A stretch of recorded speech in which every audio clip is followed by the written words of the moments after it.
கிறிஸ்துவுக்குள் மிகவும் பிரியமான தெய்வ பிள்ளைகளை, பரலோகமான நிகழ்ச்சியின் மூலம் உங்களை சந்திப்பதில் என் இருதயம் கர்த்தருக்குள் மிகுந்த மகிழ்ச்சி அடைகிறது.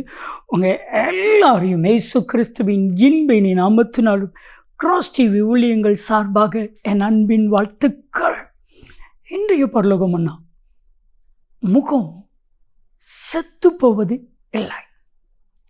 என் அன்பு தெய்வ பிள்ளைகளை, எந்த இடத்துல உங்கள் முகம் செத்து போச்சோ, எந்த இடத்துல தலகுனிஞ்சு நின்னீங்களோ, இனி அதே இடத்துல உங்கள் முகத்தை தேவனாகிய கர்த்தர் பிரகாசிப்பிக்க பண்ணுவா.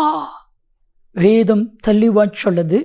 ஏசாயா 29:22 வசனத்தை நீங்கள் வாஸ்து பார்த்தா, யாக்கோப்பே, இஸ்ரவேலே, இனி உன் முகம் வெட்கப்படுவதும் இல்லை, இனி உன் முகம் செத்து போவதும் இல்லை. விசேஷமாக எப்போ நம்ம முகம் செத்து போகும் தெரியுமா? நம்ம லைஃப்பில் நம்மளை அவமானப்படுத்தி வேதனைப்படுத்தி நம்ம செய்யாத ஒரு காரியத்தை செய்தா அப்படின்னு சொல்லி எல்லாரும் முன்னாடியும் அவமானப்படுத்தும் பொழுது பாருங்க, நம்ம முகம் செத்து போயிடும். ஆனால் இன்னைக்கு கர்த்தர் சொல்றாரு, இனி உன் முகம் செத்து போவது இல்லை. கிறிஸ்துவுக்குள் மிகவும் பிரியமான தெய்வ பிள்ளைகளை, செத்து போன ஒரு சூழ்நிலையில் நீங்கள் இருக்கீங்களோ, வெட்கப்பட்ட ஒரு சூழ்நிலையில் நீங்கள் இருக்கீங்களோ, கர்த்தர் அத்தனையும் மாற்றுவான். தாவீது அபிமெலேக்குங்கிற ராஜா மூலமாக கொலை செய்ய போகிறான். அபிமெலேக்குக்கு முன்பாக தாவீதை கொண்டு நிறுத்துறாங்க. ராஜா, நீ தேடின மனுஷன் இவன் தான், இவனை கொலை செய்யும். அப்பொழுது தாவீதுக்கு ஒரு மரண பயம் வருகிறது. அந்த நேரத்தில் அவன் வேஷத்தையே மாற்றுறான், அவன் முகத்தை மாற்றுறான். அவன் முகத்தில் அவனுடைய உமிழ்நீரை அப்படி தாடி வழியாக வடிய விடுகிறான். அவனுடைய முகம் மாறுது, அவனுடைய முகத்தினுடைய பாவனை மாறுது. நிலைக்கால்கிற கீறுகிறவனை போல காணப்பட்டான்.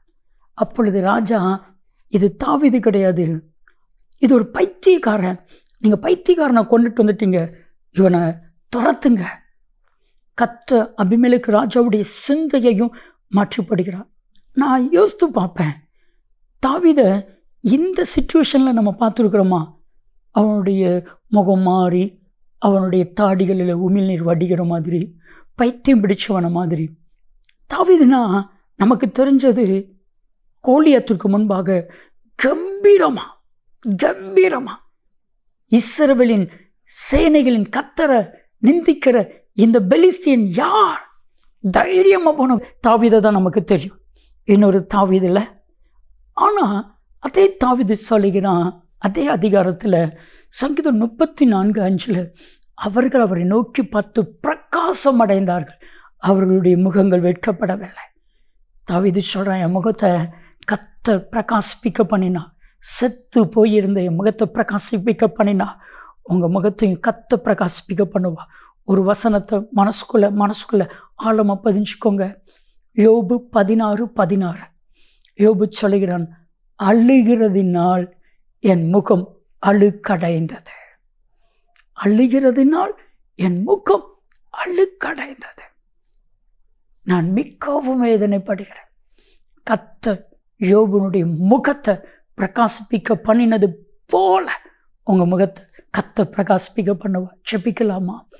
அன்பின் தகப்பனே, எப்பொழுதும் தாவீதை போல யோபுவை போல முகம் வேதனையோடு, அன்னாலை போல முகம் வாடலோடு இருக்கிற இவர்களுடைய முகத்தை கர்த்தர் பிரகாசிப்பிக்க பண்ண, இனி இவர்கள் முகம் செத்து போகாமல் பிரகாசிப்பிக்க பண்ண கர்த்தராகிய இயேசு கிறிஸ்துவின் நாமத்தில் ஜெபிக்கிறோம் ஜீவனுள்ள பிதாவே, ஆமென், ஆமென். முகம் செத்து போவது இல்லை. நன்மையும் கிருபையும் ஆசீர்வாதங்களும் நிச்சயமாய் உங்களை தொடரும்.